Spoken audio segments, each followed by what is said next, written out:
21 Board of Trustees meeting to order. Entertain a motion for the adoption of the agenda. I got a change to the, Okay. I move that we adopt the agenda, but pull items 2B and 4B. Okay. Item 2B, 4B. Okay.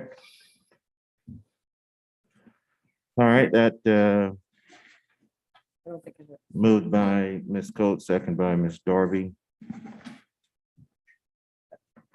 No, Was- Cindy had started, so.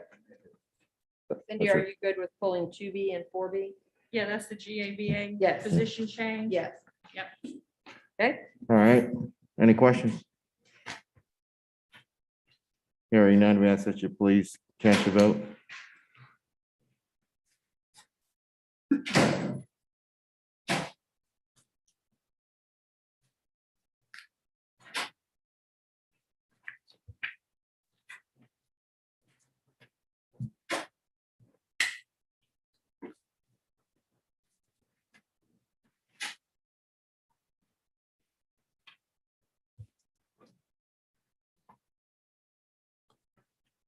So we're waiting. All right. Kind of motion passes. Item 1C, approval of minutes. second, Moved by Ms. Coates, second by Ms. Darby. Are there any questions? Hearing none, we ask that you please cast your vote. Please let the record reflect that Ms. Waters and Ms. Coakley is not present with us today.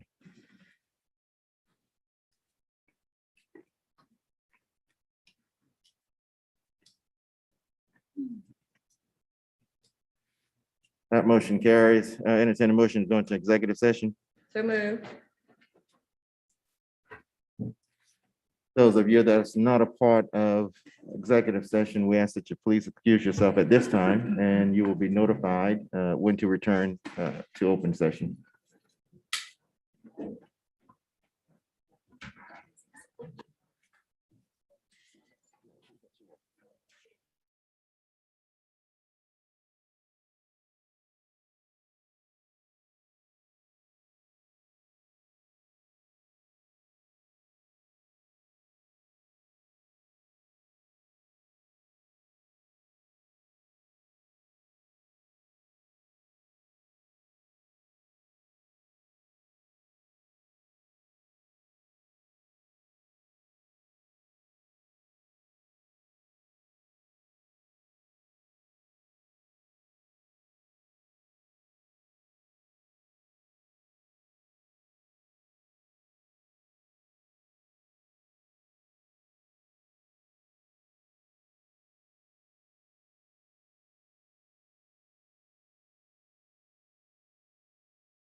Looks like it's taking folks a little bit to get back in, but we are back in open session.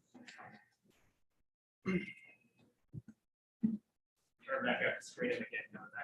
going through the middle of the. Okay, got it. Thank you. That's important.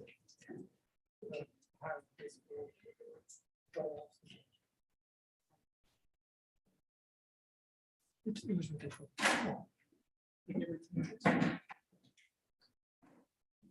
I didn't see that.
Didn't begin with our open session. Entertain a moment of silence.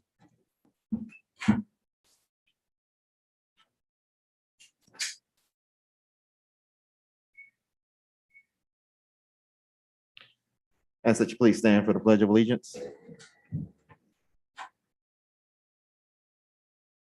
Pledge allegiance To the flag of the United States of America and to the republic for which it stands, one nation, under God, indivisible, with liberty and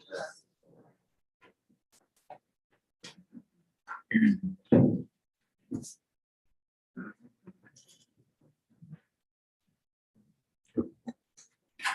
Board members and members of the audience, I sadly must announce the passing of 3 employees this month.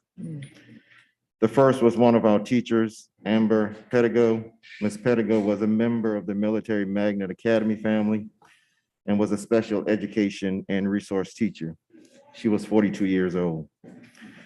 Amber was diagnosed with spinal muscular atrophy around 18 or 22 months. In a recent passage from her mother, Mary, it says Amber was not expected to live past her early teens. The doctors attributed to her great faith in God and her determination to be a teacher and a productive citizen. She went to the College of Charleston, earning a master's degree in special education with a learning disability certification. She has been teaching 14 to 15 years in Charleston County School District, with the last 12 years at the Military Magnet Academy. The next is Mr. Glenn Frazier, a nutrition service employee who served in the district for 18 years. While he most recently worked in the cafeteria as part of the Shakora Elementary School staff, he served in a variety of schools during his tenure in CCSD. He will be greatly missed by all those who had the privilege of knowing him. It is with great sadness that we also announce the passing of Ms. Claudia Hingley, a focus facilitator at James Island Elementary School. She will be greatly missed by all her students, staff, and colleagues. Please join me in remembering Ms. Pedigo, Mr. Frazier, and Ms. Hingley. In your hands, O Lord, we humbly entrust our brothers and sisters. In this life, you embrace them with your tender love. Deliver them now from every evil and bid them eternal rest. The older order has passed away. Welcome them into paradise, where there will be no sorrow, no weeping or pain, but fullness of peace and joy with your Son and the Holy Spirit forever and ever. Amen. At this time now, we'll entertain a motion for item 4A. I move to amend the current facilities lease agreement to end June 30, 2023 at the St. Andrews campus with Patterson's Academy. Probably moved by Ms. Darby, second by Ms. Green. Are there any questions? Hearing none, we ask that you please cast your vote.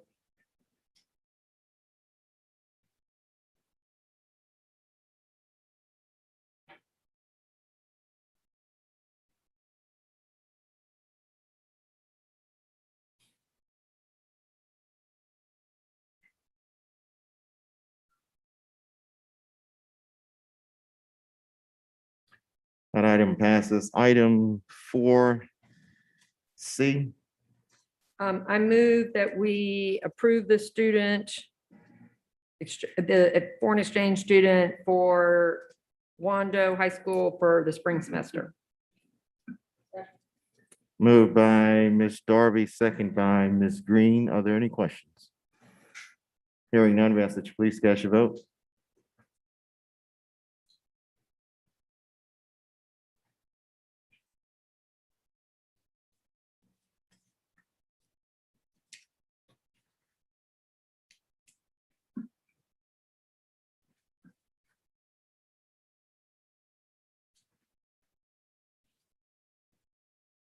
Okay, that motion passes. Item 4D.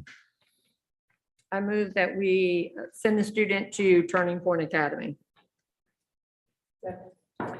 Moved by Ms. Darby, second by Ms. Green. Are there any questions? Dr. French? May I add a friendly amendment to make sure that we provide services to assess any needs that the student may have?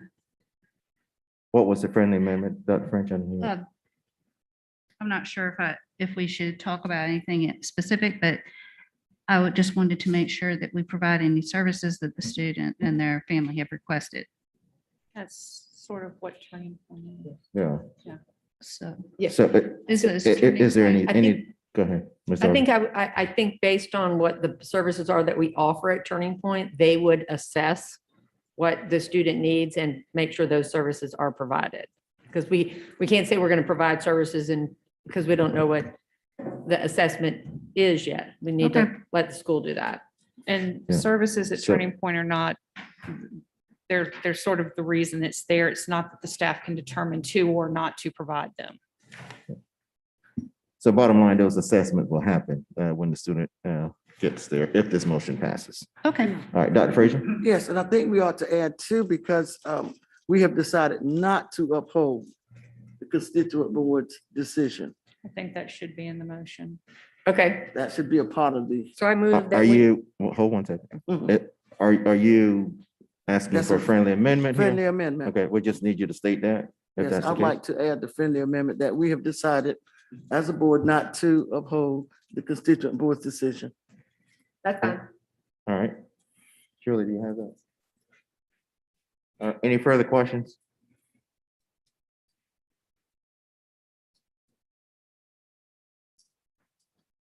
All right, hearing none, we ask that you please cast your vote.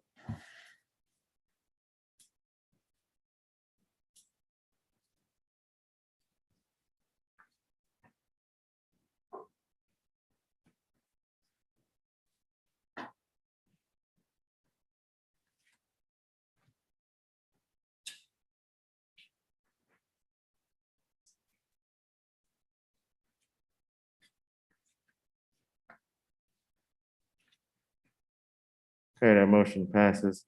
Item 4E was just for information only. Item 5A, special recognition.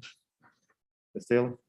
Thank you, Chair Vice Chair Waters in her absence, board members, Dr. Postaway, and all who are here. Have a good evening. First, we are excited and proud to recognize the Academic Magnet High School Boys Varsity Soccer Team led by Coach Jason Hamill, who are joining us via Zoom from school, along with their principal, Jake Perlmutter. How are you? Hi. The 2021 Academic Magnet High School Boys Varsity Soccer Team had the highest team grade point average out of all the boys soccer teams affiliated with the United Soccer Coaches with a collective GPA of 4.74. This is the 5th time in 10 years that the Academic Magnet boys soccer team had the highest GPA in the nation, including 4 of their 5 state champion seasons. That was 2012, 2015, 2017, and 2018.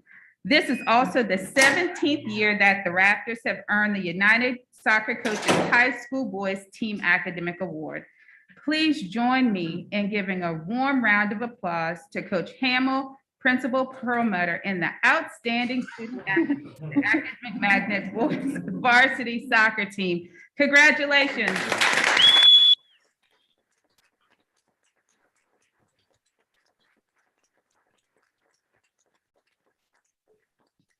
How come they mute it? Thank you. Go Raptors.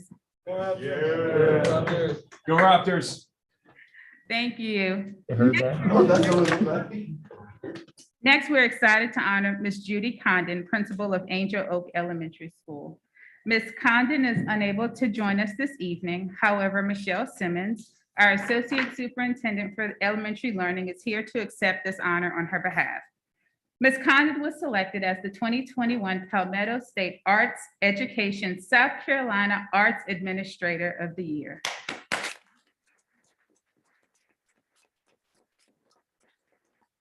This award honors an individual that embodies the true spirit of arts integration through the successful utilization of partnerships and resources. Its purpose is to create a greater awareness and encourage the growth of arts integration programs in South Carolina. Ms. Condon received this honor at the PSAE Awards Ceremony on Tuesday, October 12th, 2021. Ms. Simmons, please make sure that Ms. Condon knows that we appreciate her and we are so proud of this tremendous achievement. And I do have an award for you to present to her. Thank you. And our final recognition for this evening, we'd like to honor Mr. Wayne Wiltshire. Mr. Wiltshire, please join us. He is CCSD's Director of Contracts and Procurement in our Operations Division. Mr. Wiltshire recently obtained the Institute for Public Procurement's NIGPS Certified Procurement Professional designation. This is an exceptional accomplishment, especially given the limited number of professionals that have been awarded the certification. Mr. Wiltshire is one of the first of over 700 procurement professionals to obtain this certification, and we're so very proud of you. Congratulations on this fantastic accomplishment, Mr. Wiltshire.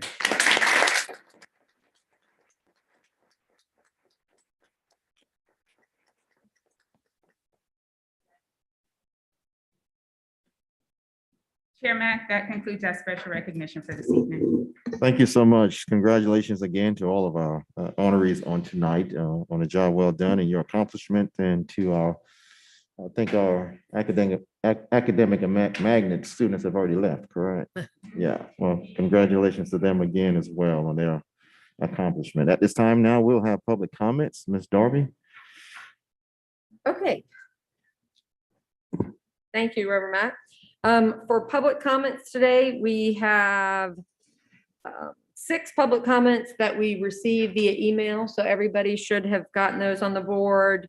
A couple of them were about extending the mask mandate, or 3 of them were about not extending. And then a couple others were about curriculum and class size. For our public comments presently, it looks like we have 1 duplication here. So we'll tell that person when we get there. So first is Miguel Figueroa, and we have 2 minutes today.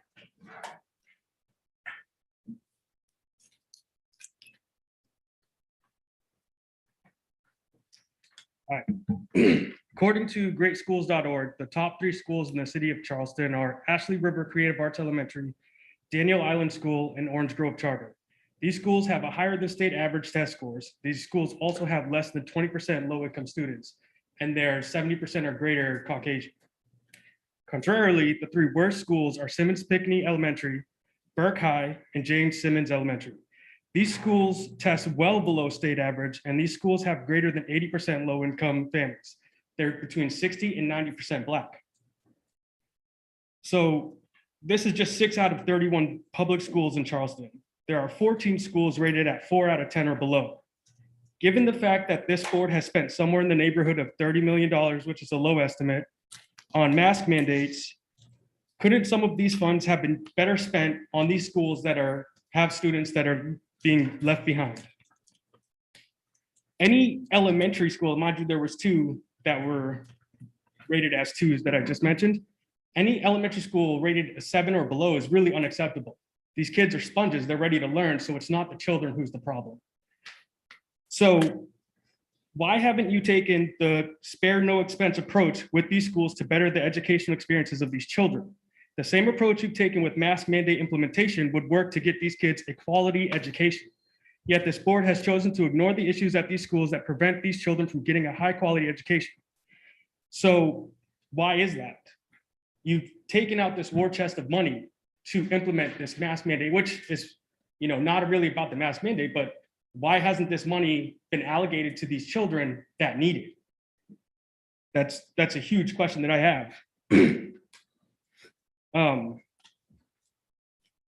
So my final question is this: if this board is willing to allow these schools to operate in a manner that provides a subpar education, is your concern really for these kids?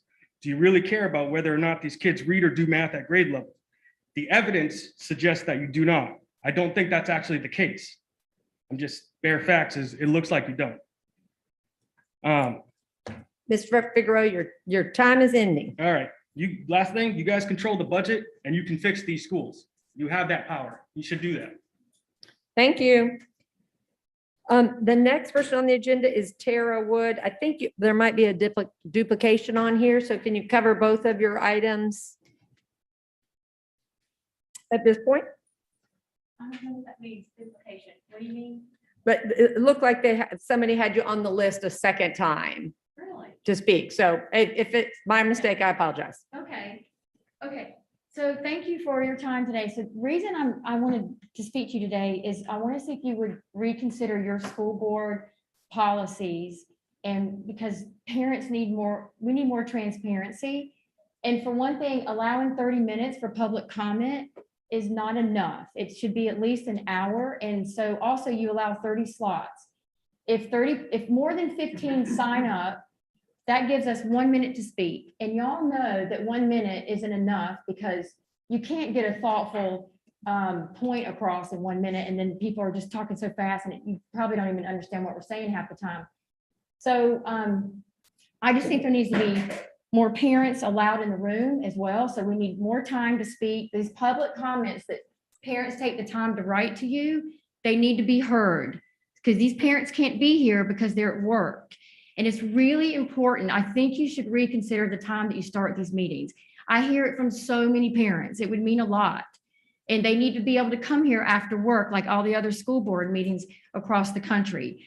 So what happens is I know that you want respect from us and we need respect from you. And so it looks like you're trying to push us away and keep us out of what's actually going on and how you're making your decisions. And I know that's not the case, but I'm letting you know that's how parents feel. So anyway, if you could consider that to change the time, allow us more time. And when people can't be here, please read these emails that you're talking about because people have taken a lot of time to do that. And also, I got to just bring something else up. And I already mentioned there needs to be more parents allowed in here. 15 is not enough. This room should be full. The public needs to be heard. Who approves the committees of these vendors such as Panorama? I want to know who's approving the vendors. I know that Panorama falls under the critical race theory. They teach social and emotional learning. And I know you say it's not in our schools, but the surveys are taking place as we speak. Multimodal survey was today. Thank you. I wish I had more time to talk about that, but anyway, next time. Okay, thank you. Thank you. The next person is Jesse Malcolm.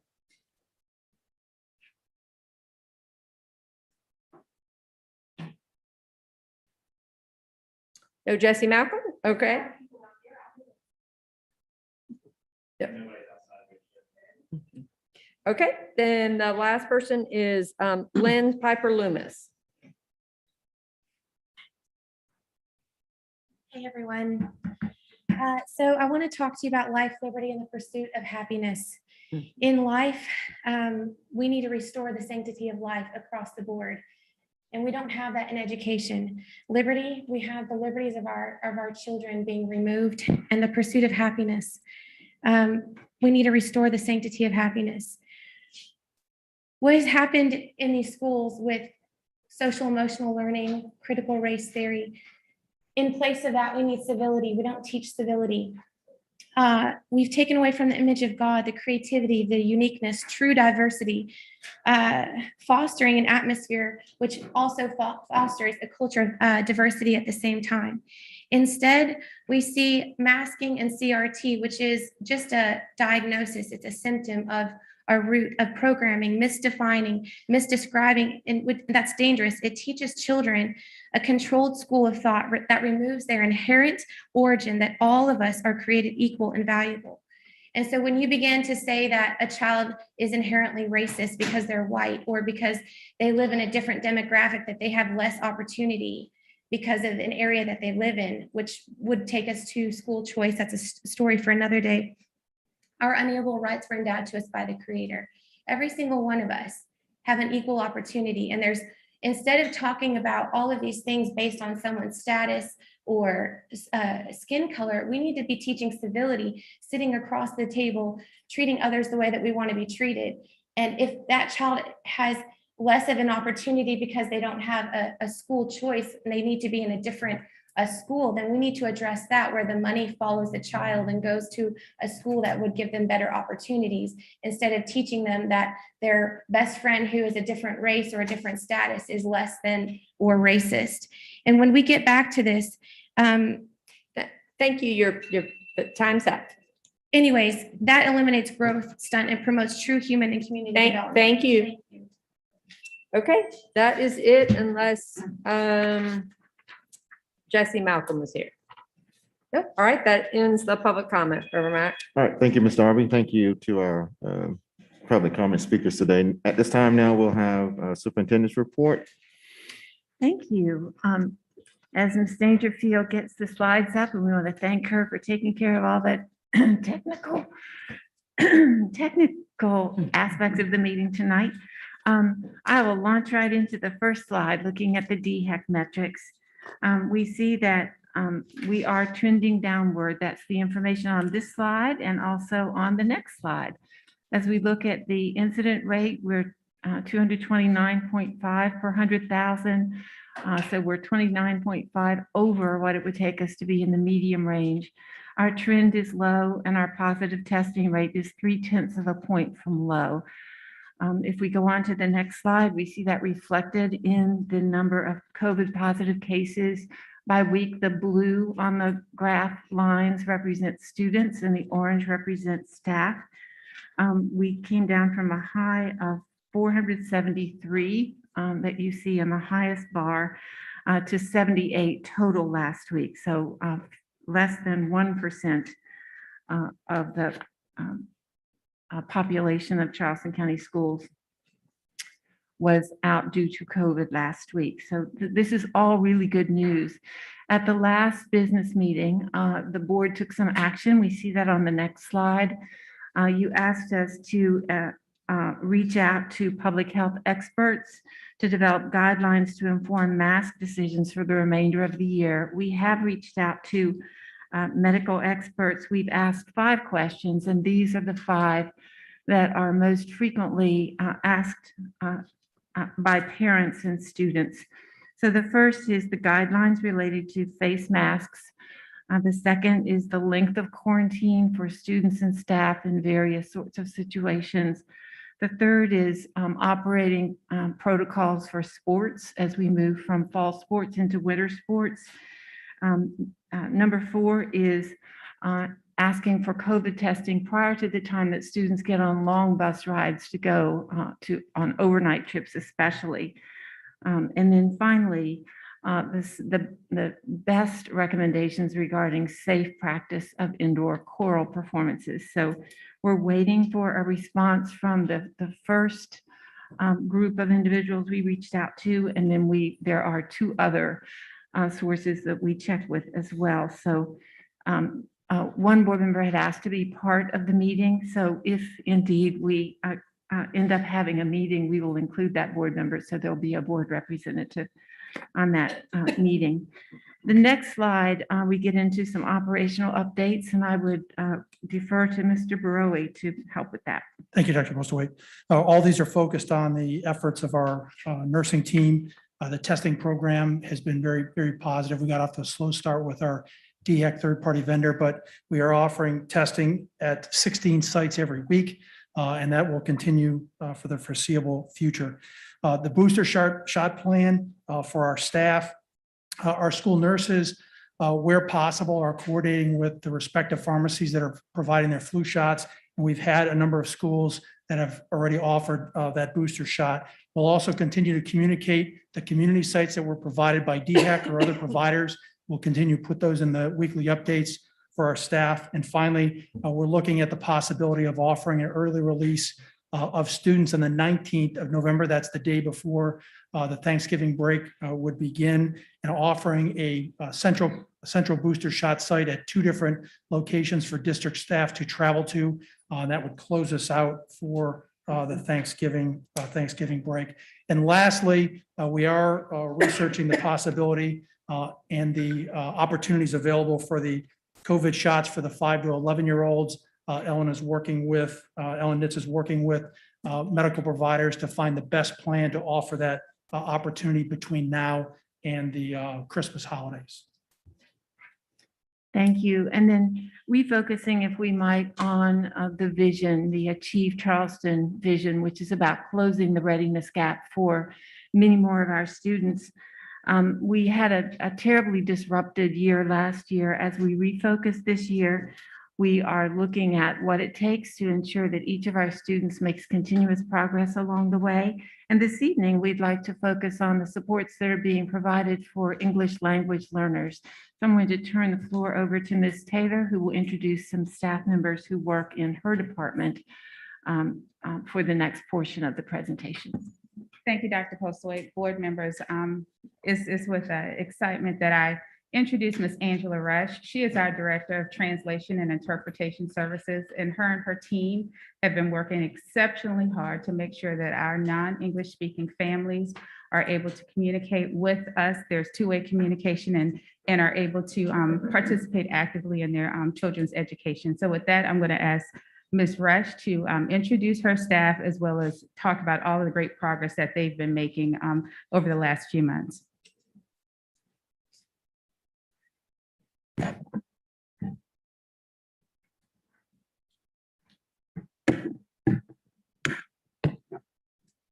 Thank you so much for this opportunity to provide a brief update of our progress so far with the Office of Translation and Interpretation.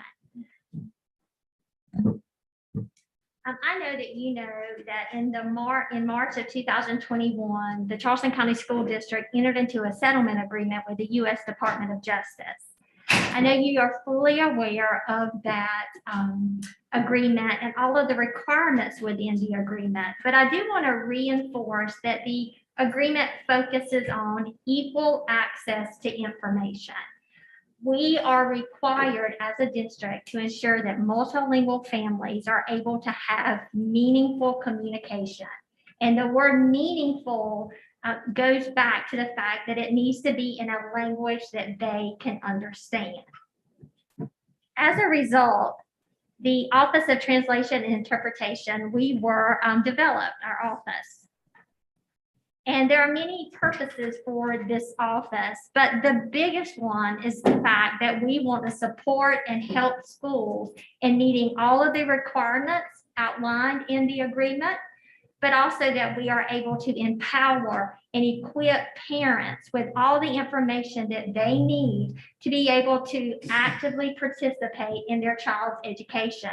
We as educators and as parents and so forth, we know how critical it is to have family engagement. And we want to help all of our families to be able to actively participate in their child's education, regardless of their English language proficiency. So we have taken on that charge and we have been working very hard with meeting the aspects of the agreement. When I say meaningful information, all throughout the agreement, you will see the term essential information. And you may want to know, what does that mean? What is essential information? Where's any information that a parent would need to know about educational services, programs, and activities. We have to be mindful that if you are going to share this information with a family that can speak English, if it's important enough to be shared with those families, then it's important enough to be shared with every family. And this information goes back to things like report cards. If you're going to have meetings around special education services, if you're going to have information about access to ESOL programs or all the different programs and different activities around our district. So all of that information is required to be shared with our families. Now, in order to do that consistently and accurately and timely, you need an outstanding staff. And I am so excited to introduce my staff tonight. First of all, I would like for Lauren Crawford to stand. She is the project manager in our office. And then we have 4 specialists. We have Stephanie Vickers. We have Amanda Adams. We have Luis Torres. And we have Gloria Collazo Rodriguez. And I would like to specifically say that Gloria, she is not necessarily housed right in the Office of Translation and Interpretation. She is housed in the Office of Exceptional Children, and she works directly with all of our services provided to families for special education. Now, before I go into a few updates of some things that we have tackled and accomplished thus far into the school year, I would like to say that in working with the Department of Justice, this is how it kind of works. You are given an agreement, you're given certain actions that you are required to do, and then the Department of Justice progress monitors your effectiveness towards accomplishing those goals. And you have to submit different artifacts, data, and so forth along a timeline that they give you. There was a lot of stuff to be submitted to the Department of Justice prior to this school year, prior to August 2021. And I would like to say that we have met every single requirement thus far. One thing we had to do was complete a compliance plan. I'm also proud to say that we submitted that plan and it was accepted on the first submission. And we were even told that we have a robust plan. So we're very excited about that, and we're going to highlight some of the things that we have addressed thus far.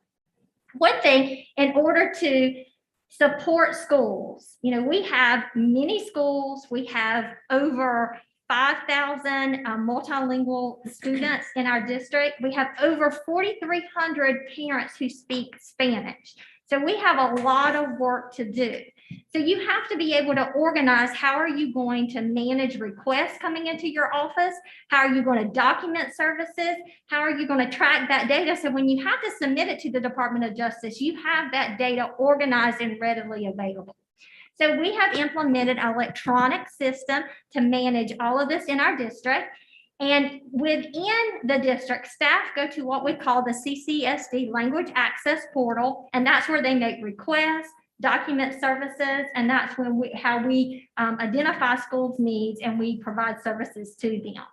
Then we have an outside way for parents to request services or make comments or share concerns. And on the screen, you'll see we have a certain email address as well as a phone line where parents can access us at any time.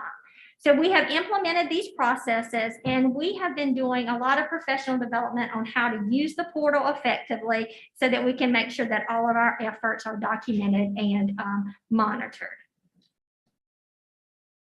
Now, since March of 2021, we have been providing translation and interpretation services. Now, I don't want to insult anyone, but I did put some images up there because one thing that I have learned over time is that a lot of people get confused with the word interpretation and translation. Sometimes they try to use them interchangeably.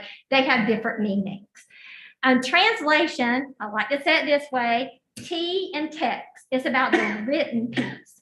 Interpretation is about oral support. So we have already, since March, translated approximately 1,100 different documents for parents, for schools, and for different divisions across our district. In terms of, and when I say different text, that goes back to that essential information, report cards, documents about registration, all of those things highlighted on the screen. In terms of interpretation, we have done, approximately over 400 different interpretation sessions, and that takes on a lot of different ways. For example, this team back here, they support nursing services with all the contact tracing calls. We answer phone calls. We help parents when they have questions. We have our boots in schools doing parent-teacher conferences, attending open house sessions, both virtually and face-to-face, and we're out in the community. We've seen many of you at town hall meetings, District 9 meetings, District 4 meetings, and so forth. We're there making sure that all families have access to the information being shared. One thing that I keep telling my staff is that lots of times people associate our office with the Department of Justice, and they get afraid. We are not about policing. We are about teaching and providing support. And we have been doing a lot of teaching since March. We have offered professional development around all of the things outlined on these two slides. I know that you can go through those slides and look at them more carefully, but we are working with a variety of different stakeholders. We're working with administrators, helping them understand what is this agreement about? What does it mean? How does it translate into practices within your building? What are our services? How do you request them? We've created resources where they can see how to make requests, how to go about that process. And we're working with them on how to provide services for interpretation, especially with IEP meetings and so forth, because it's mandated that you have a certain period of time to notify parents who are multilingual parents or guardians about an IEP meeting, and that they can have an interpreter free of charge, and that also they can have all of the resources for that meeting translated. We have identified a multilingual liaison in every building. I know that's a mouthful, but that is a person that is responsible for working with us as we guide them for using the portal, helping their staff understand what's required of them. So we work with the multilingual learner liaison every month, providing professional development. We're also working with data quality clerks because the home language survey is a critical aspect in identifying which students need services for ESOL, but also in identifying what language needs we have in our schools with our families. So we're working on all of that with registration. And then also we are working with bilingual secretaries. That they are an asset to our district. And we want to help them to be able to create that welcoming, inviting school culture when anyone in our district walks into a school, that they feel welcome and they feel supported. We've been working with all teachers and including special ed teachers in terms of all of the requirements and the rights of multilingual families. And then we're also working with our bilingual staff by offering courses that they can take that will help them be interpreters or help them be translators within the building. Because one thing as a part of our agreement is we have to build capacity to be able to meet the needs of all of the families across our district. And then I just want to show you a few resources. In order to have an inclusive, inviting environment in a school, it doesn't happen by chance.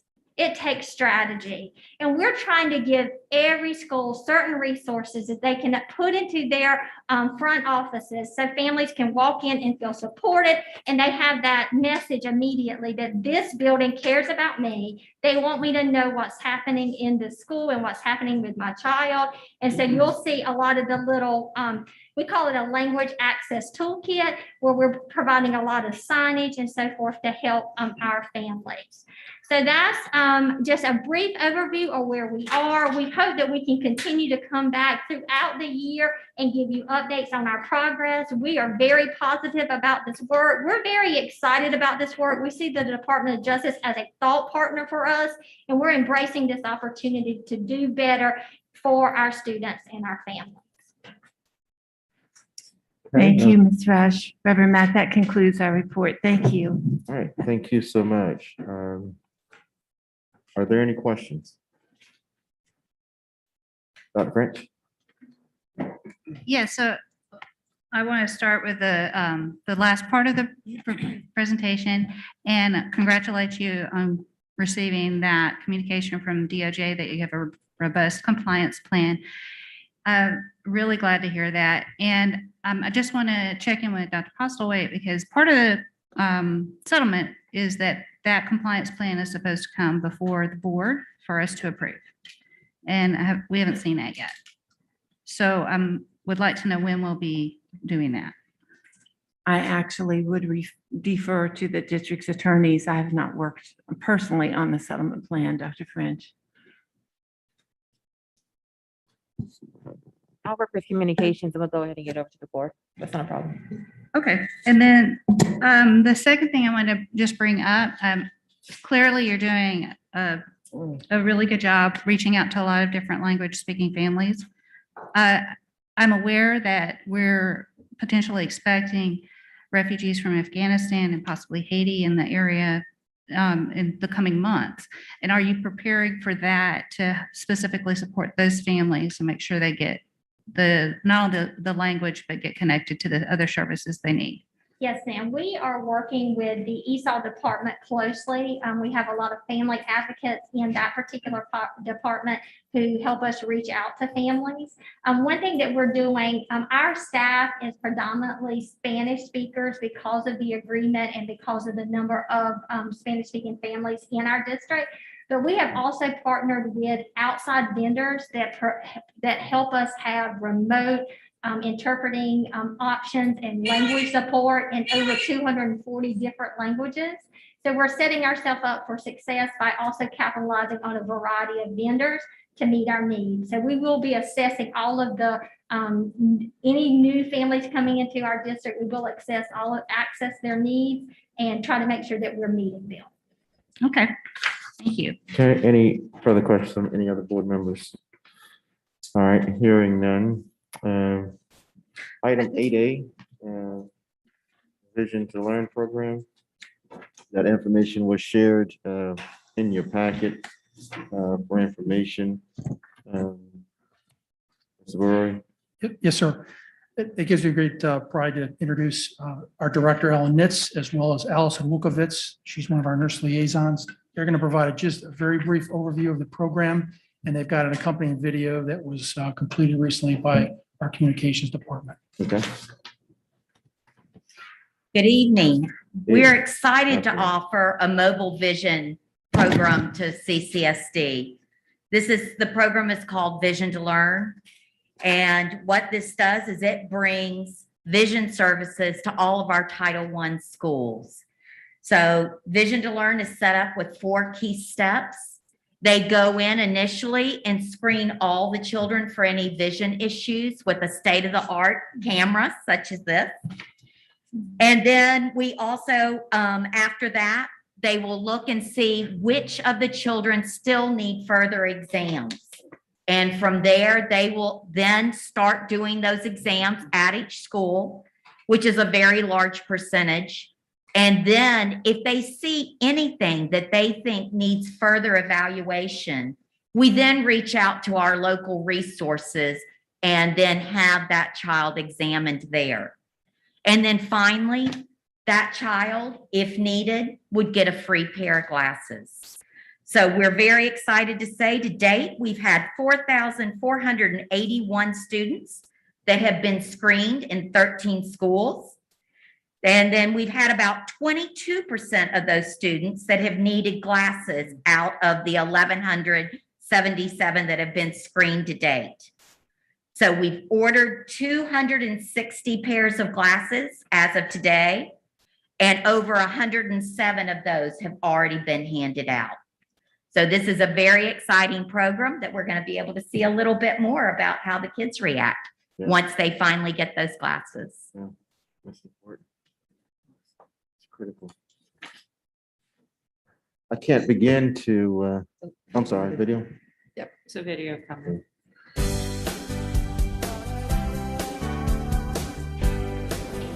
Are you excited, Rachel? There we go. All right, Rachel. So Vision to Learn is a program that comes into Title I schools and provides free screenings and then free exams and glasses to children in need. Well, students are excited. The younger ones, you know, they don't really know the difference. They think it's exciting to get the glasses and they get to pick the favorite color. It's not like just here, have a pair of glasses. There's a whole tray that they get to pick from. The older students, some of them are in 3rd, 4th grade, have never had glasses. So they're very excited to be able to see. We had a statement from one 3rd grader who says he gets angry because he can't see the board and then he can't focus on his schoolwork. So now we're providing them that opportunity to be able to learn, because if you can't see, how can you learn? And so this is all done through fundraising, and of course we are really fortunate to be partnered with MUSC and the Storm Eye Institute. So again, that direct connection, both financial support and if a child needs a more comprehensive exam than we can offer, we will put that child in those capable hands too. I am volunteer fundraiser. I'm the one that saw a PBS NewsHour segment 3.5 years ago on Vision to Learn in Baltimore, and it just struck sort of a nerve with me and seemed like something that would be wonderful for Charleston.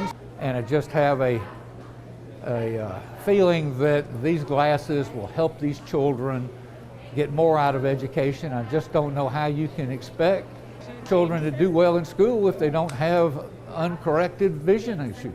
I think if you fall behind in your early years, you probably have a hard time ever catching up.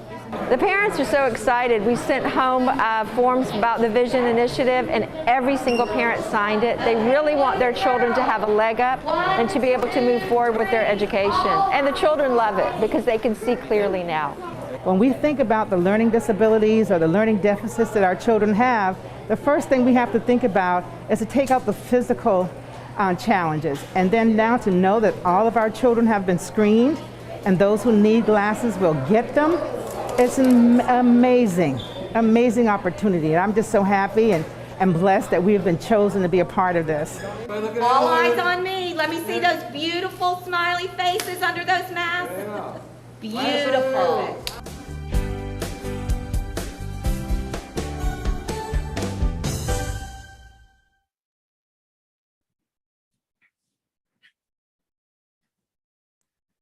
Okay, is there another segment?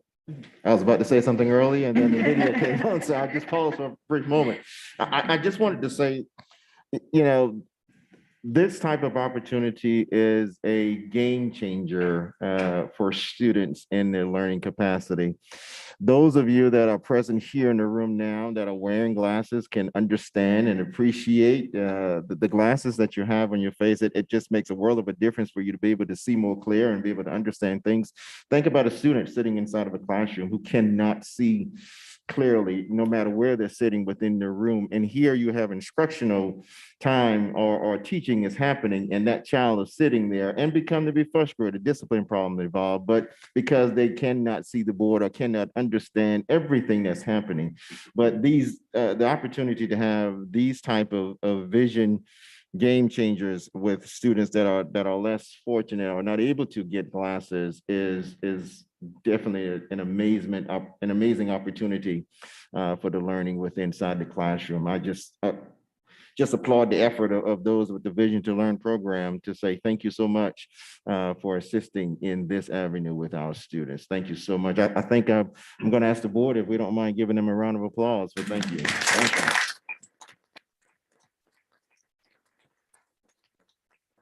Is there any, Dr. French?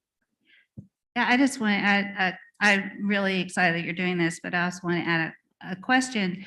Do you also do screening for color blindness? It's near and dear to my heart. My dad was colorblind, and I know that a lot of kids don't even know they're colorblind because we just see the colors differently and it may be able to identify them most of the time the same way, but not always. So do we have a pretty thorough screening program for the district? So we do have a thorough screening program, but I do not think, does it include the color blindness? No. I don't think so, but that's something that we can also bring to them and just ask if that would be an opportunity.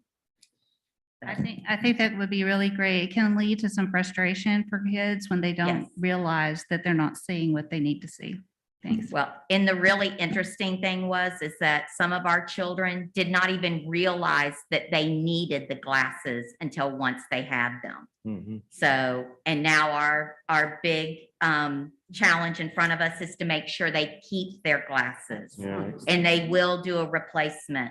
So we are working with our grants department as well, trying to connect with Scholastic Books that would give them the incentives of possibly, books quarterly or, a couple times a year at least, that would incentivize them to make sure that they bring their glasses to school each day. Yeah, that's awesome. Thank you. Thank you so much. Mm-hmm. All right, item 9A, capital maintenance plan. Mr. Ferrari. Yes, sir. Very quick overview. We're bringing forward this action item for the capital maintenance plan, the 6th year of the program. We bring it for your consideration now since the sales tax begins on a calendar year basis. In the package that you have, the funding is broken down by 12 different building systems. We've got $13.7 million in sales tax, and we've got the $10 million that's part of the annual 8% budget. So we're putting forward a motion to approve the attached budget. Okay, are there any questions from anyone? All right, is there a motion? Mr. Chair, I make a motion to approve the attached, updated capital maintenance six-year plan for 2017 through 2020. Second. Moved by Ms. Darby, moved by Ms. Green, second by Ms. Darby. Are there any questions? Hearing none, we ask that you please cast your vote.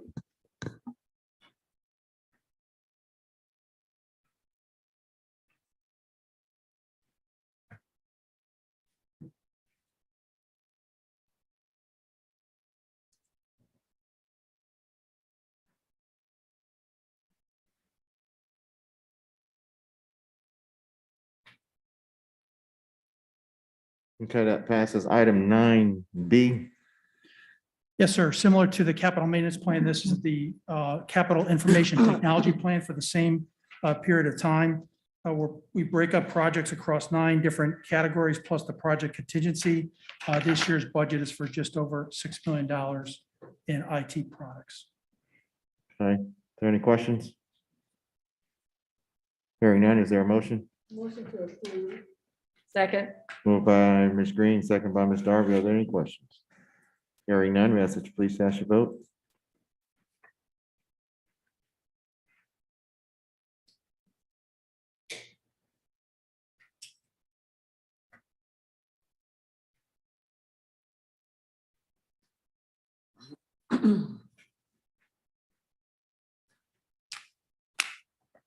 Okay, that motion passes. Item 9C. Yes, sir. The last item for your consideration from operations is a sweep up of the Phase 3 program. That's from 2010 to 2016. We're closing out 6 projects. It's about $227,000 swept back up into contingency to hold for the possible D3 bus lot. We can always use it in athletic improvements if we don't need it for the bus lot. And a small portion of it, $20,000, is being put toward some repair work at Meminger, which is one of the projects that was in that building program. Okay, are there any questions? Hearing none, is there a motion? Motion to approve the reallocation of funds. Is there a second? Second. Moved by Ms. Green, second by Ms. Darby. Are there any questions? Hearing none, we ask that you please cast your vote.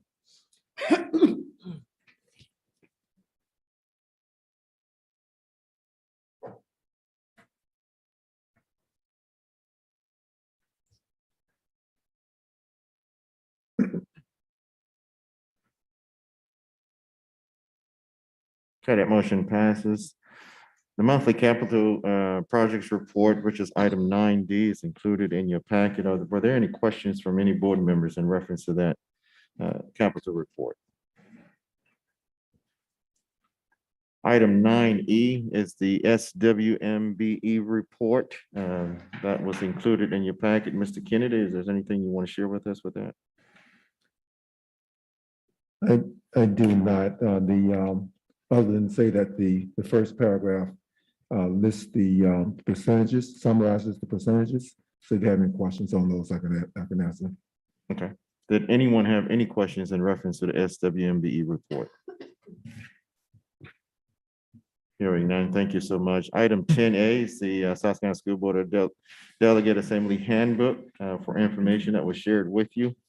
That's upcoming in December. Also, item 10B also is the, so they are on, at our last board meeting, there were appointees of the ESSA 3 advisory team. However, there were 3 individuals on that was appointed on that advisory team that had a conflict with that, with transparency. So at the next board meeting, we'll be reappointing or recommending 3 additional names to replace those individuals. I just wanted to share that information with you. I have a question. Dr. Frazier. Are you going to allow us to make recommendations to you on the next 3? So you have already done that with the list. There was about 18 names, so there's still names to pull from. Yeah, that's already been submitted. Okay. Dr. French? Would you let us know which people are going to be removed from the committee? Yes, I can share that. One is Paul Ashper. The other is Crystal Rouse. And the third individual is AJ Davis.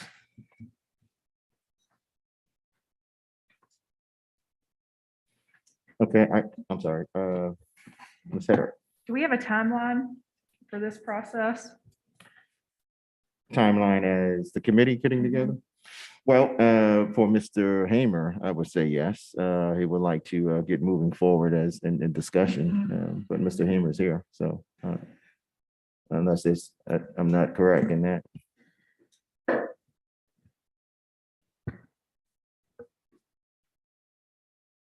Mr. Roy, is the ear on? Mr. Chairman, as you know, this is this program is going to be a very lengthy program over the next 3 years. So I wouldn't say specifically there's a timeline necessary, but to the extent that they can understand this advisory team, the strategy that we're laying out, I think the sooner the better, so that they can advise you on the direction that we're planning to take this program. Does that answer your question, Ms. Heather? Does it? Okay. All right, good. All right, item 11A is upcoming board meeting. Committee to whole will be on November the 8th, and a regular board meeting on November the 15th. Entertain a motion for an adjournment. This meeting is officially adjourned.